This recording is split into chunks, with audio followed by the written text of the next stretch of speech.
PM Modi का विश्व में कितना दबदबा है, इस बात का अंदाजा आप आज की इस खबर से लगा सकते हैं। दुनिया के 18 देशों ने इंडोनेशिया में आसियान और ईस्ट एशिया समिट की। इन दोनों वैश्विक सम्मेलन में प्रधानमंत्री नरेंद्र मोदी भी शामिल हुए। लेकिन सबसे बड़ी बात यह है कि पीएम मोदी के लिए 18 देशों ने अपना प्लान बदल दिया। ना सिर्फ प्लान बदला, बल्कि कुछ ऐसा ऐलान कर दिया जिसे सुनकर पाक और चीन के पैरों के नीचे से जमीन खिसक जाएगी। समिट का वक्त बदल दिया गया।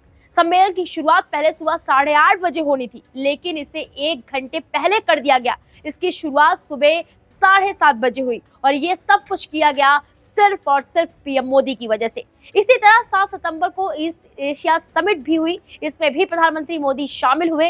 लेकिन पहले इस सम्मेलन की शुरुआत सुबह 11 बजे होनी थी, लेकिन ये तय वक्त से करीब 1.5 घंटे पहले शुरू हो गई। ये बदलाव भी पीएम मोदी के लिए ही किया गया। अब सवाल ये उठता है कि प्रधानमंत्री नरेंद्र मोदी के लिए दुनिया के 18 देशों ने अपना प्लान क्यों बदल दिया। दरअसल भारत में G20 सम्मेलन की वजह से प्रधानमंत्री मोदी का कार्यक्रम बहुत ही व्यस्त है।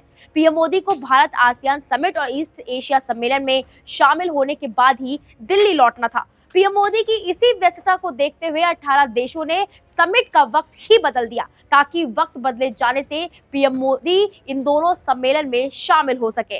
अब 18 देश पीएम मोदी का बेसब्री से इंतजार कर रहे थे और इसकी वजह है चीन, क्योंकि साउथ चाइना सी में आंख दिखाने वाले चीन के लिए आसियान देशों को भारत का साथ चाहिए। अब कुछ लोगों के मन में एक सवाल ये भी होगा कि भारत आसियान देशों का स्थायी सदस्य भी नहीं है, फिर क्यों प्रधानमंत्री मोदी सबसे बड़े ग्लोबल समिट G20 की व्यस्तता के बावजूद इंडोनेशिया गए। इसकी पहली वजह का नाम दिन रात विस्तारवाद के सपने देखने वाले चीन के राष्ट्रपति शी जिनपिंग है। आसियान और ईस्ट एशिया समिट में शामिल होकर भारत के पास चीन को उसी के कुछ पड़ोसी देशों के जरिए घेरने का अच्छा मौका मिला। इसलिए आसियान देशों से अच्छे संबंध भारत के लिए बेहद अहम है। साथ ही साथ समुद्री सुरक्षा के लिहाज से भी आसियान देशों की अहमियत भारत के लिए काफी ज्यादा है। पीएम मोदी के जाने की दूसरी वजह यह भी है कि दोस्ती। अब ये बात साबित हो चुकी है कि आज भारत कूटनीति की ग्लोबल पावर बन चुका है। बड़े बड़े देश गंभीर मसलों में भारत की ओर बहुत उम्मीद से देखते हैं। ऐसा ही हाल आसियान देशों का है, जो चीन के दबदबे की वजह से बहुत ही परेशान है। आसियान देश भी चीन के खिलाफ भारत को एक विकल्प के तौर पर देख रहे हैं। ऐसे में भारत को भी आसियान देशों को ये भरोसा देना जरूरी था कि वो उनके साथ है। तीसरी वजह डिप्लोमेसी। एक रिपोर्ट के मुताबिक आसियान देशों में पिछले कुछ वर्षों में तेजी से हथियारों की मांग बढ़ी है। चीन को चुनौती देने के लिए भी आसियान देश खुद को मजबूत बना रहे हैं, क्योंकि भारत भी इस मार्केट में अपनी एंट्री के लिए तेजी से काम कर रहा है, तो उसके पास अपने हथियारों का बाजार बढ़ाने का मौका मिला।